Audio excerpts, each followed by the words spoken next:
शुरुआत करते हैं कश्मीर की बड़ी खबर के साथ। अनंतनाग के पोशखरी इलाके में एनकाउंटर में 2 मिलिटेंटों को हलाक कर दिया गया है। इलाके का मुहासरा करने के बाद सर्च ऑपरेशन अभी भी जारी है।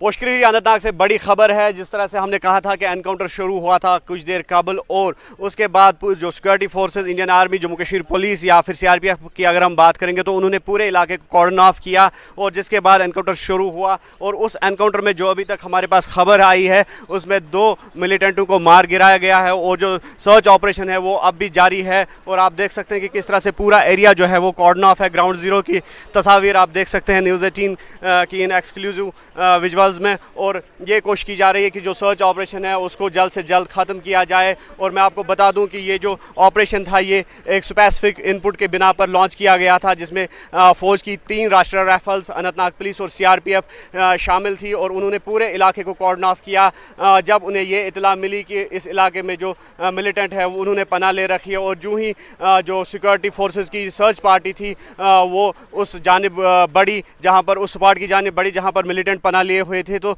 मिलिटेंटों ने सिक्योरिटी फोर्स पर फायरिंग की, जिसके बाद एनकाउंटर शुरू हुआ। और एक मुख्तसर सी झड़प के बाद जो एनकाउंटर था उसमें 2 जो मिलिटेंट हैं उनको मार गिराया गया। और आप देख सकते हैं इन एक्सक्लूसिव विजुअल्स में कि किस तरह से अभी भी जो एरिया है वो कॉर्डन ऑफ है। और ये कोशिश की जा रही है कि जो सर्च ऑपरेशन है उसको ख़त्म किया जाए। और ये भी कोशिश की जा रही है कि क्या वहाँ पर कोई और मिलिटेंट अगर मौजूद है तो ऑपरेशन जो है वो कंटिन्यू रहेगा। फिलहाल के लिए ग्राउंड जीरो से अनंतनाग पोशखरी से मुदस्सिर कादरी।